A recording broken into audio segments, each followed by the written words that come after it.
Selama beribu-ribu tahun, setiap pagi dan sore hari, orang-orang Yahudi telah berdoa dengan menggunakan kata-kata yang terkenal ini untuk mengekspresikan ketaatan mereka kepada Allah. Kata-kata ini disebut sebagai Shema. Dengarlah hai orang Israel, Tuhan itu Allah kita, Tuhan itu Esa. Kasihilah Tuhan Allahmu dengan segenap hatimu, dan dengan segenap jiwamu, dan dengan segenap kekuatanmu.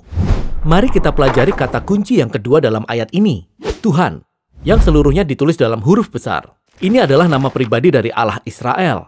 Kita pertama kali mempelajari arti dari nama ini dalam kisah Musa dan semak duri yang terbakar dalam kitab Keluaran pasal 3. Allah menampakkan dirinya kepada Musa dan mengutus dia untuk membebaskan orang Israel dari perbudakan. Tetapi Musa bertanya, bagaimana jika orang-orang bertanya tentang nama Allah yang mengutus aku? Maka Allah menjawab, katakan kepada mereka, Ehyeh telah mengutus aku kepadamu. Nah, dalam bahasa Ibrani, Ehyeh berarti akulah. Dengan kata lain, nama Allah berarti dialah yang ada dan yang akan ada. Keberadaan Allah tidak bergantung pada siapapun atau apapun. Allah memang benar-benar ada. Tetapi akan aneh kedengarannya jika Musa berkata kepada orang Israel, akulah aku yang telah mengutus aku kepadamu. Hanya Allah yang dapat berkata, akulah aku.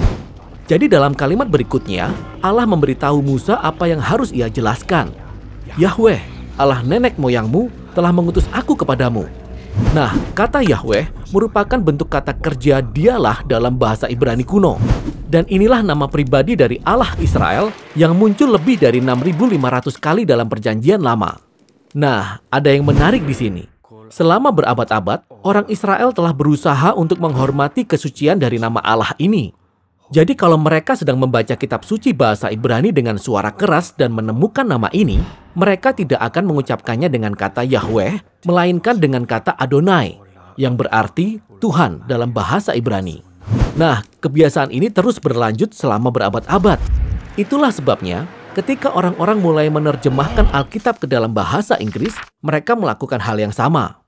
Jadi mereka tidak menyebutkan nama Allah, melainkan menerjemahkannya sebagai Tuhan, yang seluruhnya ditulis dalam huruf besar. Oke, mengerti? Bagus. Nah, masih ada lagi. Para ahli kitab Yahudi kuno ingin memastikan agar tidak ada seorang pun yang bahkan tanpa sengaja mengucapkan nama ini keras-keras ketika membaca Alkitab bahasa Ibrani.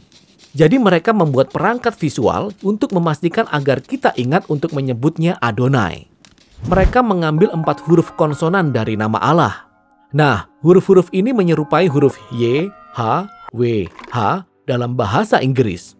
Kemudian mereka menambahkan 3 huruf hidup dari kata Adonai dan menyatukan semua huruf ini menjadi suatu kata buatan yang jika diucapkan akan berbunyi Yahovah. Namun tidak ada orang Israel yang mengucapkan Yahovah.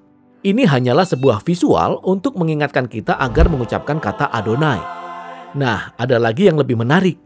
Di kemudian hari, ada ahli-ahli kitab Kristiani yang tidak tahu bahwa Yahovah merupakan sebuah kata buatan, sehingga mereka mengucapkannya dengan lantang dan menyebutnya dalam tulisan-tulisan mereka. Kata inilah yang akhirnya diserap ke dalam bahasa Inggris menjadi Jehovah, dan masih digunakan oleh banyak orang sampai saat ini. Tetapi yang paling penting adalah kata Tuhan, yang seluruhnya ditulis dalam huruf besar, mengacu pada nama Allah. Jangan samakan dengan kata Tuhan yang tidak seluruhnya ditulis dalam huruf besar. Tuhan. Kata ini sebenarnya merupakan kata dalam bahasa Ibrani Adon yang berarti Tuhan atau Tuan. Kata ini dapat mengacu pada orang-orang seperti raja atau tuan dari seorang hamba, atau bahkan seorang gembala atas domba-dombanya. Dan terkadang para penulis Alkitab juga menggunakan kata ini untuk mengacu pada Allah, seperti dalam ungkapan Tuhan seluruh bumi atau Tuhan segala Tuhan. Namun di balik semua kata-kata ini, Jehovah, Tuhan, Adonai, terdapat nama yang sebenarnya dari Allah Israel yang mengacu pada dia di masa lalu, masa kini, dan masa yang akan datang selama-lamanya.